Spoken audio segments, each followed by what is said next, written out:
Question number 9. In triangle ABC, right angle at B, if tan A equals to 1/√3, find the value of this. And एक और part है तो हम लोग इसको पहले करते हैं. तो गिवन इन्फॉर्मेशन के अकॉर्डिंग हमें करना है. यहाँ पे फिगर दिया नहीं था बट मैंने बनाया है यहाँ पे, तो कोई दिक्कत नहीं है. आप देख लेंगे क्या है. ए बी सी ट्रायंगल है तो right angle at B, B पे राइट एंगल है और हमें क्या करना है, tan ए गिवन है तो ए हमारा एक तरीके से क्या हो गया, एक्यूट एंगल यहाँ पे लेके इसको किया जा रहा है. ठीक है, तो अभी हम लोग इसको ए ले लेते हैं क्योंकि यहाँ पे गिवन में जो है उसके अकॉर्डिंग हमें काम करना है. तो क्या हो जाएगा, गिवन जो दिया है हमारा लिख लेते हैं.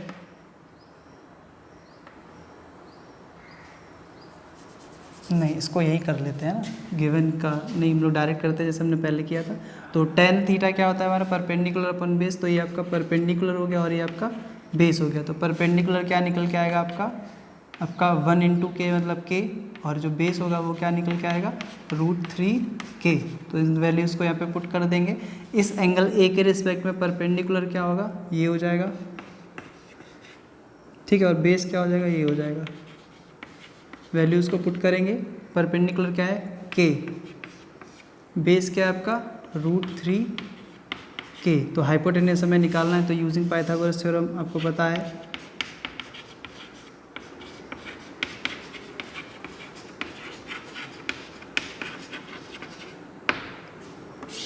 क्या हो जाएगा आपका AC² में अब नहीं लिख रहा हूँ, आप लोग लिख लेना, डायरेक्ट हम लोग करते हैं.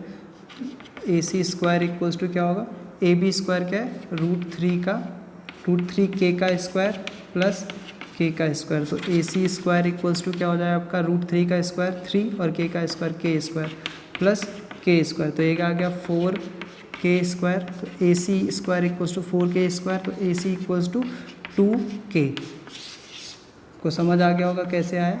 ठीक है, अब हम लोग देखिए गिवन के अकॉर्डिंग काम करेंगे. इसका काम हमारा खत्म हो गया, वो इन्फॉर्मेशन था उसके अकॉर्डिंग हम वहाँ से कर सकते हैं.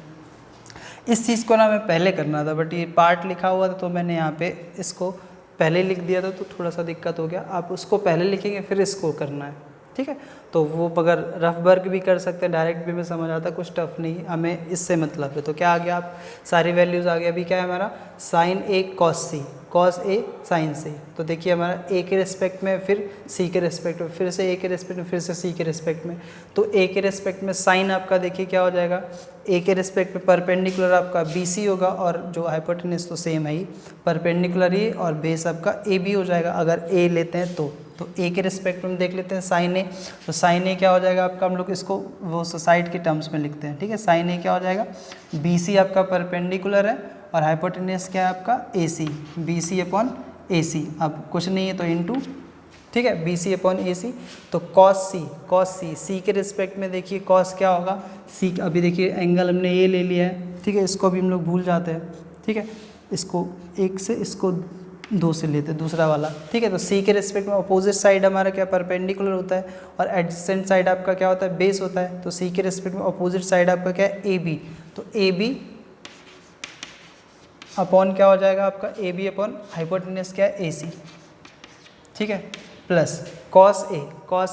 अब देखिए A के रिस्पेक्ट में cos, तो A के रिस्पेक्ट में cos क्या होता है आपका, बेस अपॉन हाइपोटेन्यूज. अब तो देखिए A के रिस्पेक्ट में बेस क्या है आपका, ये है, और हाइपोटेन्यूज तो सेम है ही. तो क्या हो जाएगा A के रिस्पेक्ट में, मतलब cos A क्या हो जाएगा, बेस हमारा क्या है AB. तो AB अपॉन AC. अब कुछ नहीं तो इनटू है यहाँ पे, साइन C क्या हो जाएगा. अब C के रिस्पेक्ट में साइन, C के रिस्पेक्ट में परपेंडिकुलर क्या है AB और हाइपोटेन्यूज तो आपका है ही AC. तो क्या हो जाएगा AB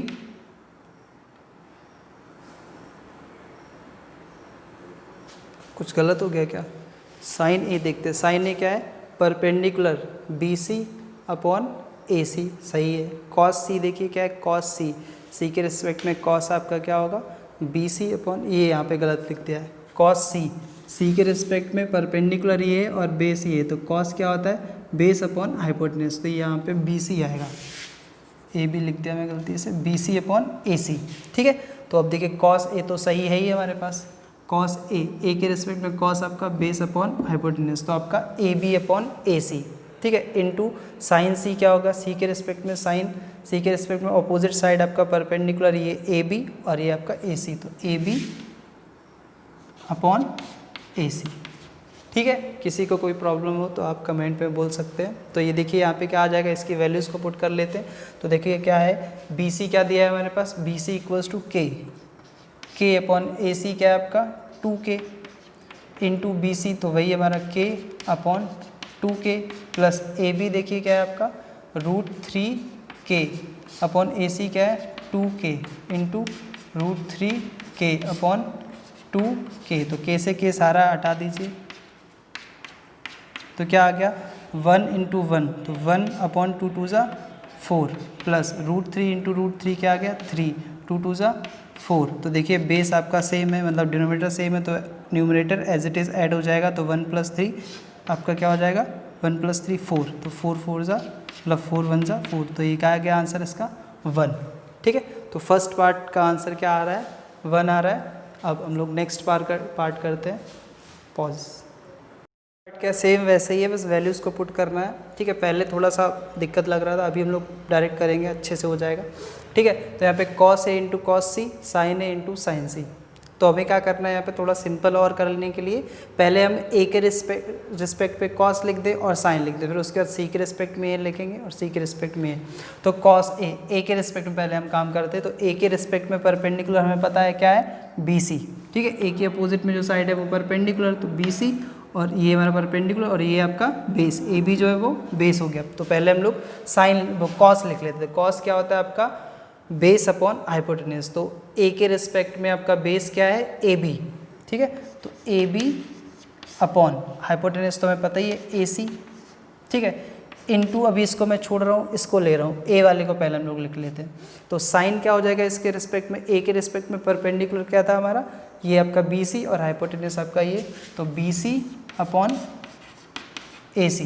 ठीक है, अब हम लोग क्या है सी वाला देख लेते हैं, है ना। तो सी वाला क्या है, अभी हम लोग इसको भूल जाते हैं, पहले थोड़ा सा बार बार इधर उधर जा रहे थे, दिक्कत हो रहा था। अभी इसको छोड़ दिए, अब सी वाले को ले लीजिए। सी के रिस्पेक्ट में क्या अपोजिट साइड ये है, तो ये आपका क्या हो गया परपेंडिकुलर हो गया, और ये आपका बेस हो गया। तो सी के रिस्पेक्ट में अपोजिट साइड क्या है ए बी, तो ये आपका परपेंडिकुलर हुआ। तो यहाँ पर हमें कॉस सी लिखना है। ठीक है, तो सी के रिस्पेक्ट में बेस क्या है बी सी, तो बी सी अपॉन आपका कॉस क्या होता है बेस अपॉन हाइपोटेन्यूज, तो हाइपोटेन्यूज क्या है आपका ए सी। ठीक है, अब साइन सी क्या हो जाएगा, सी के रिस्पेक्ट में अपोजिट साइड ये है परपेंडिकुलर, तो ए बी अपॉन ए सी, तो इनटू ए बी अपॉन ए सी। तो आप एक एक करके दोनों का रेशियो लिखें तो ज़्यादा बेटर रहेगा, है ना। तो अभी इसकी वैल्यूज़ को पुट कर लेते हैं। तो ए बी देखिए हमारे पास क्या है √3k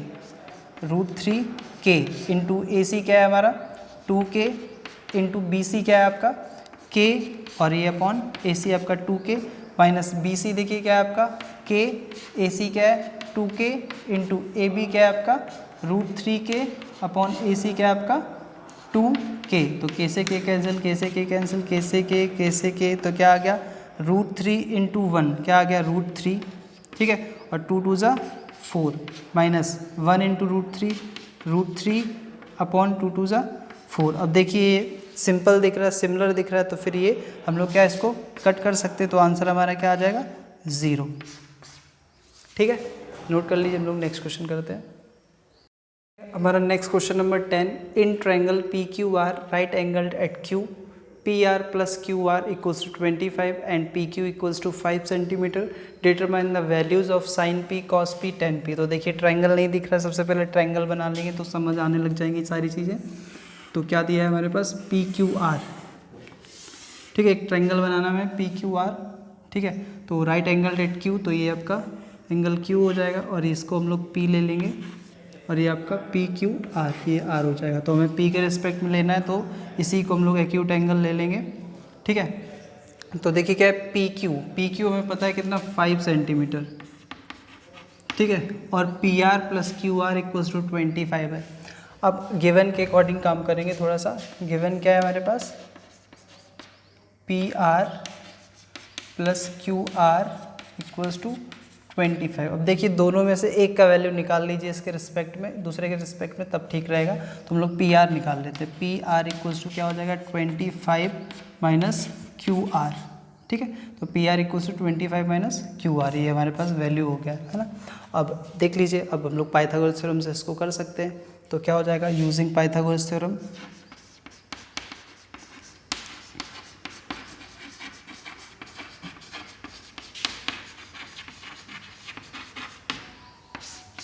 क्या हो जाएगा आपका P R square equals to क्या होगा P Q square plus Q R square या फिर क्यू आर स्क्वायर। ठीक है, अब पी आर हमें यहाँ पे देखना है, पी आर का वैल्यू हमने यहाँ पे निकाला था, उसको पुट कर देते हैं 25 माइनस क्यू आर का square equals to P Q का वैल्यू हमें पता है कितना 5 सेंटीमीटर, 5 का स्क्वायर प्लस क्यू आर हमें नहीं पता है तो इसको ऐसे ही रख देंगे क्यू आर का स्क्वायर। ठीक है, अब यहाँ से इसको देखिए ए माइनस बी का होल स्क्वायर हमें दिख रहा है तो क्या होता है ए माइनस बी का होल स्क्वायर ए स्क्वायर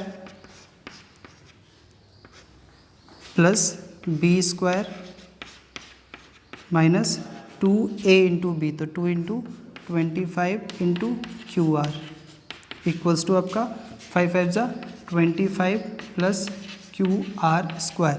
देखिए क्या हमें यहाँ से दिख रहा है 25 का square 625 plus Q R square minus 25 टू जा 50 क्यू आर इक्वल्स टू आपका क्या है 25 प्लस क्यू आर स्क्वायर। तो देखिए क्यू आर स्क्वायर इधर प्लस में है और उधर भी प्लस में, तो इसको हम लोग यहाँ से कट कर सकते हैं और जो रिमेनिंग है उसको ट्रांसपोज कर सकते हैं। अब देखिए ये माइनस वाला है यहाँ पे, ठीक है, तो माइनस वाले को इधर ले जाते हैं और इसको उठा के इधर ला लेते हैं तो ज़्यादा अच्छा रहेगा। तो देखिए क्या है हम लोग यहाँ पे ऐसे कर सकते हैं, यहाँ कर देता हूँ। ठीक है, तो क्या इसको हम लोग इधर ट्रांसपोज करेंगे और इसको इधर करेंगे तो क्या हो जाएगा 625 इक्वल्स टू क्या हो minus 25 equals to 50 Q R. ठीक है, यही था हमारे पास 50 क्यू आर, इधर माइनस में था, हमने इसको ट्रांसपोज किया तो इधर जाके प्लस हो गया और ये प्लस का था इधर जाके माइनस हो गया, तो 625 minus 25 equals to 50 Q R. तो क्या हो जाएगा ये हमारा 625 minus 25 600 equals to 50 Q R. अब देखिए यहाँ से क्यू आर निकालेंगे तो क्या हो जाएगा 600 अपॉन 50, तो क्या हो जाएगा तो ये 12 हो गया।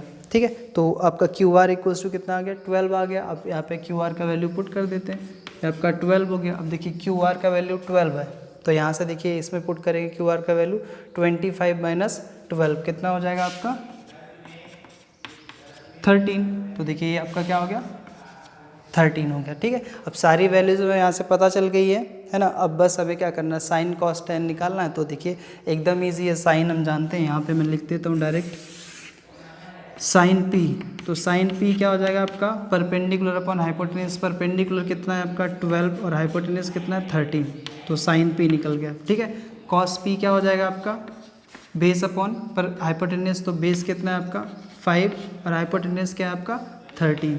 ठीक है, और टेन थीटा क्या हो जाएगा टेन पी क्या हो जाएगा आपका ten P perpendicular upon base, तो 12 अपॉन 5।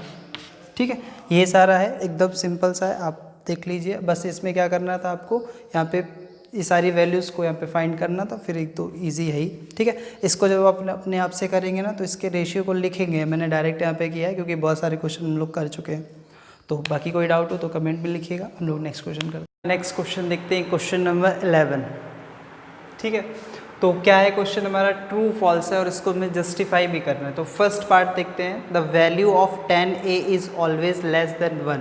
तो देखिए क्या बोल रहा है कि जो 10a का वैल्यू होता है वो ऑलवेज लेस देन 1 होता है क्या, ऐसा है क्या? नहीं, ऐसा बिल्कुल नहीं होता है कि हमेशा कि लेस देन 1 हो। तो देख लेते हैं कैसे, एक हम फिगर बनाते हैं। ठीक है, एक हमने ये फिगर बनाया। अब देखिए 10 क्या होता है, पहले आप ये देखिए 10 क्या होता है आपका परपेंडिकुलर अपॉन बेस। ठीक है, अब perpendicular upon base equals to 1 कब हो सकता है, जब दोनों आपका सेम हो। ठीक है, मतलब कि परपेंडिकुलर और जो बेस है वो अगर मेरा इक्वल हो जाए तो फिर वैल्यू 1 आ सकता है ना। तो देखिए ऐसे किसी भी ट्रायंगल में ऐसा पॉसिबल है क्या कि दो साइड्स, मतलब ये जो परपेंडिकुलर और ये जो बेस है ये आपका, मतलब इसको थीटा कर लेते ए कर लेते हैं ना, ए है हमारा, तो ये आपका ए है ना, ये बी, ये सी। ठीक है, अब देखिए ऐसा कभी पॉसिबल है क्या कि आपका जो परपेंडिकुलर और जो बेस है वो इक्वल हो जाए। तो देखिए एकदम नॉर्मल सी बात है, कोई भी ट्रायंगल है उसमें दो साइड्स आपकी इक्वल हो सकती हैं, क्यों नहीं हो सकती हैं? क्यों हो सकती है, बिल्कुल हो सकती है। क्यों हो सकती है? क्योंकि हमारा एक आइसोस्केलेस ट्रायंगल होता है जिसमें दो साइड्स आपकी इक्वल होती है ना। तो वही चीज़ यहाँ पे, बट ध्यान ये रखेंगे आइसोस्केलेस ट्रायंगल में हम लोग ये ट्रिग्नोमेट्री को अप्लाई नहीं कर सकते हैं ना, ये सिर्फ हमारा राइट एंगल ट्रायंगल की हम बात कर रहे हैं। तो एक कंडीशन हमारी ऐसी है कि एक एंगल तो हमारा 90 डिग्री है, रिमेनिंग 2 एंगल्स आपके अगर 45 हो जाए तो देखिए कि अगर 2 एंगल्स इक्वल है तो 2 साइड्स भी इक्वल हो जाएंगी। तो मतलब ऐसा पॉसिबल है कि अगर हमारी 2 साइड्स कौन सी, परपेंडिकुलर और बेस दोनों इक्वल हो जाए तो फिर ये हमारा tan a का वैल्यू 1 हो सकता है। अब देखिए यहाँ पे क्या लिखा है, ऑलवेज लेस देन 1, तो देखिए ऑलवेज वाली कंडीशन तो नहीं है, एक कंडीशन हमारी ऐसी जिसमें 1 भी आ सकता है, तो ये क्या हो गया हमारा फॉल्स हो गया है। ठीक है, ऐसा आप फिगर बना के दिखा सकते हैं कि if A B equals to B C, if A B equals to B C then tan a equals to 1, या फिर हम ऐसा बोल सकते हैं आगे की क्लासेस में आप देखेंगे कि tan 45 डिग्री एक एंगल होता है जिस पे हमारा tan का वैल्यू 1 होता है, एग्जैक्टली 1 होता है। तो हम वहाँ से भी कर सकते हैं कि at a equals to 45 degree value of tan equals to 1। तो देखिए यहाँ पे क्या है, ये ऑलवेज वाली कंडीशन है वो हमारी फॉल्स हो गई है, तो ये हमारा फॉल्स हो जाएगा। नेक्स्ट देखिए sec 12/5 for some value of angle a। अब देखिए sec होता क्या है आपका, sec a इक्वल्स टू 12/5, तो sec हमारे पास क्या होता है, हाइपोटेनियस अपॉन बेस। ठीक है, तो हाइपोटेनियस अपॉन बेस, अब देखिए यही फिगर ले लेते हैं या चाहे दूसरा ले लीजिए, इसी को ले लेते हैं, ये हमारा हाइपोटेनियस हो गया, ये आपका बेस हो गया। ठीक है, तो देखिए ऐसा कोई कंडीशन है क्या, ऐसा कोई फिगर हम बना सकते हैं जिसमें हमारा हाइपोटेनियस 12 हो जाए और बेस हमारा 5 हो जाए। तो देखिए एकदम नॉर्मल सी बात है, आप कर सकते हैं इसको। देखिए पाइथागोरस से थर्ड साइड हमारा निकल के आ जाएगा, तो ये हमारा पॉसिबल है for some value of angle है, तो किसी न किसी एंगल पे ये हमारा सही है, कोई प्रॉब्लम नहीं। तो ये हमारा क्या हो गया, ट्रू हो गया है। ठीक है, आप रीज़न क्या दे सकते हैं कि आप मतलब एक तरीके से फिगर आप बना के देख सकते हैं। यहाँ पे देखिए सेक क्या होता है, हाइपोटेनियस होता है, और ये क्या होता है, बेस होता है। तो देखिए hypotenuse is greater than base, तो ये हमारा ट्रू है, ऐसा हम रीज़न लिख सकते हैं। ठीक है, नेक्स्ट आपका cos A is the abbreviation of cosecant of angle A. देखिए हम फर्स्ट वीडियो में देख ही चुके हैं कि कॉस जो होता है वो हमारा कोसाइन का एब्रीविएशन है, तो ये हमारा क्या है, ये भी आपका फॉल्स है। रीज़न क्या लिखेंगे, अभी बता ही दिया कि कॉस जो आपका है, cos is the abbreviation of cosine not cosecant, that is why this is false। ठीक है, नेक्स्ट आपका cot a is the product of cot and a। तो देखिए आपको मैं पहले ही बता चुका हूँ कि ये जो रेशियो लिखते हैं, ये cot a लिखा, तो ये क्या है, मतलब cot with respect to angle a, cot is the name of ratio with respect to angle a। तो हम ऐसा नहीं बोल सकते कि ये दोनों का प्रोडक्ट है। ठीक है, तो ये आपका फॉल्स। ठीक है, रीज़न आप अपने अकॉर्डिंग लिख लेंगे, जो मैं आपको बताया हूँ आप इतना काम खुद से ही करेंगे। Sine theta equals to 4/3 for some angle theta. तो देखिए साइन थीटा क्या होता है, परपेंडिकुलर अपॉन हाइपोटेनियस। तो देखिए ये ऐसा है क्या, परपेंडिकुलर 4 है और हाइपोटेनियस 3। तो देखिए hypotenuse is the longest side of any triangle. तो देखिए क्या है, यहाँ पे hypotenuse is less than perpendicular हो गया, तो ये आपका ट्रू हो सकता है क्या, नहीं हो सकता, that is why this is false. अब रीजन में क्या लिखेंगे कि here hypotenuse is less than perpendicular, therefore this is false. ठीक है, तो आप इसको नोट कर लीजिए, फिर हम आगे देखते हैं।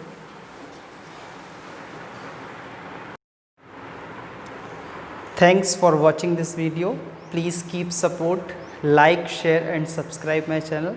For any query, please comment and give your valuable feedback on comment. Thank you.